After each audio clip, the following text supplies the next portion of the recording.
Welcome to Cool Guru Academy. Now, in this session, we are going to talk about the next topic followed by the Parliament and Rajya Sabha. Yes, now we'll be talking about article number 81. And article number 81 talks about the lower house. अब आपका lower house कौन सा है? आपका lower house है लोकसभा.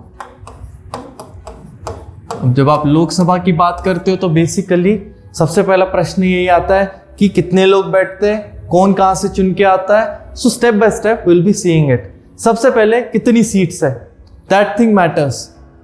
सबसे पहले strength. So if you will see the current strength is 543.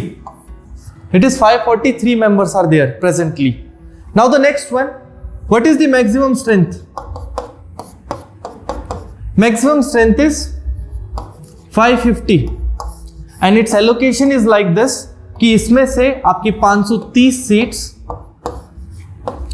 State से आएंगे और 20 seats union and it's territories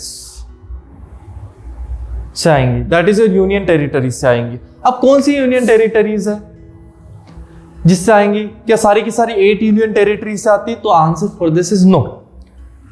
बस 2 ही यूनियन टेरिटरी से लोग चुन के आते हैं, दैट इज दिल्ली और पुडुचेरी एट प्रेजेंट. दिल्ली और पुडुचेरी इन्हीं 2 जगह से चुन के आते हैं. ठीक है, सो ये था एक बेसिक फॉर्मेशन कि किस तरह से हुआ. Now next thing comes to our mind is the qualification कि भाई मुझे भी बनना है. अब मुझे किस तरह से बनना है? सबसे पहला आपको होना चाहिए उसके लिए Indian citizenship. If you are having the Indian citizenship. Next should be the age criteria. Age criteria is 25 year old. If you are 25 years old you can get the membership. At least you can stand for the election. जीतो ना जीतो आपके ऊपर है. ठीक है, सो ये थे 2 बेसिक क्राइटेरियाज. इसके अलावा और कुछ लगता है? अगर आप पे कभी केस हुआ है, like any kind of criminal case has taken place on you, और आपको हुआ है 2 साल से ज्यादा का लाइफ इम्प्रिजनमेंट, 2 years प्लस का इम्प्रिजनमेंट,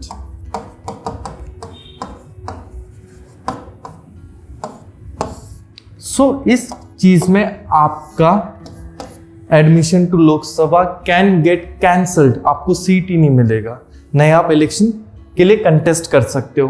कहीं पे लिखा है क्या ये? Yes, it is written in representation of people's act, जो उसके बारे में मैंने आपको कल बताया था, 1951. It is mentioned in this. So now we have seen कि कहां से. अब आपके दिमाग में और एक क्वेश्चन आ सकता है, और यूपीएससी के दिमाग में भी, कि सबसे ज्यादा कॉन्स्टिट्यूएंसी किसको मिलती है, सबसे ज्यादा सीट किस स्टेट को मिलती है? So the answer for this is UP followed by Maharashtra. ठीक है, तो हमने अभी देखा कि कौन कौन लोग चुन के आ सकते हैं, लोकसभा में कितने होते हैं. Now next thing will be tenure कितना होता है. Now will talk about the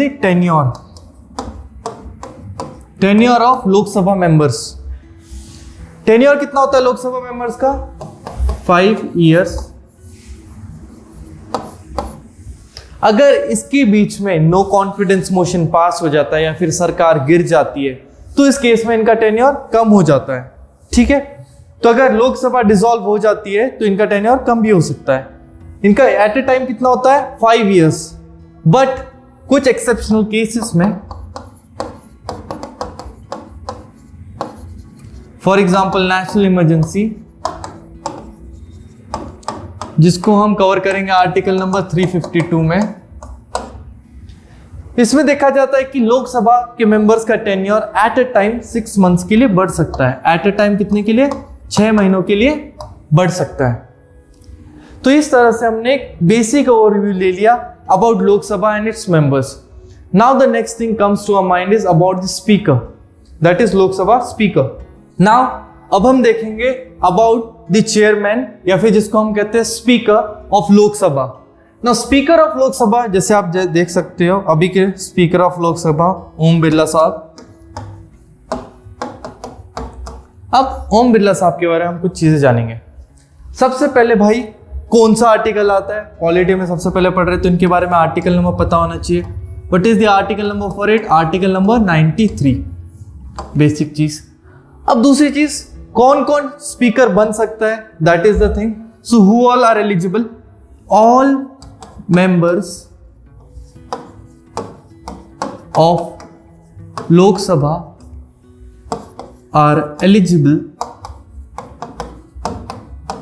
to become a speaker. So is it true or false? The statement is completely true. But हमेशा से देखा गया है कि जो भी रूलिंग पार्टी होती है, जो मेजॉरिटी में होती है, उनका ही पर्सन स्पीकर नियुक्त किया जाता है, अपॉइंट किया जाता है. Now next thing comes to mind is, किस टाइप की मेजॉरिटी लगती है जब स्पीकर को अपॉइंट करना पड़ता है? तो उसके लिए लगती है simple majority. Simple majority for appointment. और मान लीजिए स्पीकर को निकालना है, so at that time what type of majority is needed? At that time effective majority is needed. और रिमूवल के लिए कौन सी टाइप की मेजॉरिटी है? Effective majority. That is effective majority. What is effective majority? It is 50% of all then the members of the house. And what is simple majority? Simple majority stands for 50% plus of present and voting. So 50% of present and voting stand for simple majority. Effective majority क्या होता है? आपकी जितनी भी seats पे अभी लोग चुन के आए हैं, मान लीजिए अभी बस 540 सीट्स पे लोग चुन के आ गए, तो इसका आप 2 से करके 50% निकाल लीजिए +1. That will be the effective majority for his removal. Now next thing comes to our mind is, what are the powers and functions of speaker of Lok Sabha? सबसे पहली चीज, एक होता है order of precedence. Order of precedence मतलब एक order of precedence होता है कि सबसे ऊपर कौन रहता है. सो सबसे ऊपर कौन रहता है आपका? President, then vice president, then prime minister, and so followed by on the 6th number is speaker. तो स्पीकर का इक्वल दर्जा रहता है along with the chief justice of India. So इतना बड़ा पोस्ट और इतनी बड़ी गरिमा पे रहते हैं. दूसरी चीज, ये तो सबसे पहली चीज की ऑर्डर ऑफ प्रेसिडेंस क्या है इनका. अब जितनी भी चीजें होती है लोकसभा में, बिना इनकी परमिशन के टेक्स प्लेस नहीं हो सकती. ना हर एक चीज लाने के लिए, कोई भी मोशन पास करने के लिए किसकी परमिशन चाहिए होगी? स्पीकर की परमिशन चाहिए होगी. इसके अलावा to check whether the bill is money bill और not, who decides it? Whose authority is the final? Speaker की. To check whether the money bill is not, किसकी authority है? Speaker की.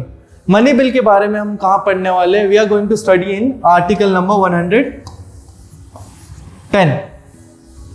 And budget, that is annual financial statement, it is article number 112. ये चीजें check करते हैं. अब इसके अलावा क्या करते हैं? जब भी नॉर्मल चीज को, किसी भी बिल को एक्ट पास करना है, स्पेशल बिल्स होते हैं जिसके बारे में आपको मैं बताऊंगा, जो भी आपके एक्ट है other than constitutional amendment act से रिलेटेड, लोकसभा और राज्यसभा में कोई भी चीज को लेके प्रॉब्लम आती है, सो इस टाइम पे हम कंडक्ट करते हैं ज्वाइंट सेटिंग. क्या कंडक्ट करते हैं हम? Joint setting. अब आपका ज्वाइंट सेटिंग आता है आर्टिकल नंबर 108 में. ज्वाइंट सेटिंग का मतलब है लोकसभा और राज्यसभा दोनों आके एक साथ बैठते हैं. सो इन दोनों को कौन प्रिसाइड करता है? Speaker. Who presides over it? Speaker of Lok Sabha. इसके अलावा नेक्स्ट चीज, अभी जैसा मैंने आपको बताया था, क्या बताया था मैंने आपको? इसके अलावा मैंने आपको बताया था कि जो हमारे स्पीकर है और दूसरी तरफ वर्सेस चेयरमैन. अब स्पीकर में मैंने आपको बताया था he is member of Lok Sabha, whereas he is not a member of Rajya Sabha, he is not a member of Rajya Sabha, correct. Whereas he is member of Lok Sabha. It means he can vote. He can vote. कब vote करेंगे? जब tie होता है. ठीक है, tie होने पे ये लोग दोनों भी वोट कर सकते हैं. When there is a deadlock in the house किसी चीज को लेके, so जब that is टाई होने पे दोनों लोग वोट कर सकते हैं, but not at very first instance. But जब मान लीजिए इन दोनों को रिमूव करना है, इन दोनों की रिमूवल के लिए चिट्ठी आ गया. अब चिट्ठी भी कैसे है, एक दिन पहले नहीं आता, 14 डेज का नोटिस देना पड़ता है. 14 डेज का नोटिस देके चिट्ठी आता है कि ये लो भैया हम आपको निकाल रहे हैं. जब ऐसी चीज आती है तो क्या करेंगे हम? Speaker can vote. लेकिन अभी कैसे है, स्पीकर को रिमूवल का प्रोसेस चल रहा है, तो स्पीकर जाके नीचे बैठ जाता है सदन में बाकी लोगों के साथ मिलके, और डेप्यूटी स्पीकर आपका स्पीकर बन जाता है. अब जो भी डेप्यूटी स्पीकर आप नाम सुनते हो तो हमेशा ऐसा लगता है कि डेप्यूटी मतलब उसके नीचे काम करने वाला, but it is not so. Deputy speaker is equivalent to the speaker. ठीक है, इतना याद रखना, ये उसके सबऑर्डिनेट है, उसके नीचे काम नहीं कर रहे हैं. जिस दिन स्पीकर नहीं है उस दिन डेप्यूटी स्पीकर आके संभालेगा सब. तो इस तरह से चीजें हैं.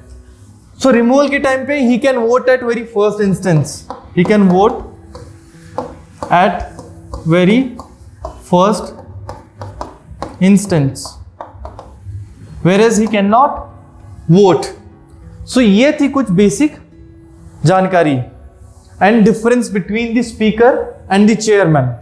Now after going through the difference between the speaker and the chairman, now some miscellaneous points. जो सबसे पहला miscellaneous point जो आपको याद रखना है about the speaker कि स्पीकर एक कन्वेंशन है. कन्वेंशन मतलब कि चला आ रहा है.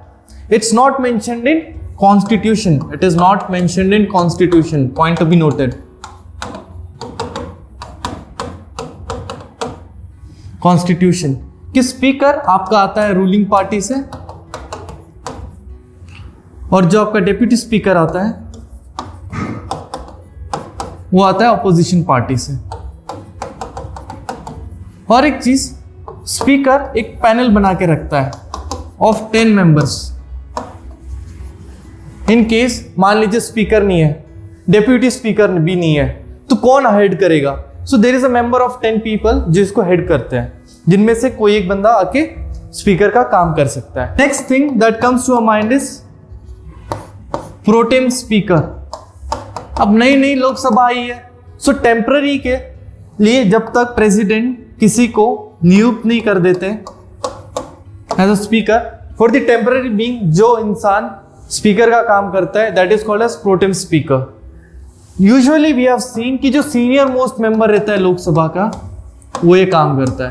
The senior most member, he becomes a protem speaker. So ये थी जानकारी about the Lok Sabha, Rajya Sabha, speaker, deputy chairman and comparison between them. So keep supporting us and thank you so much.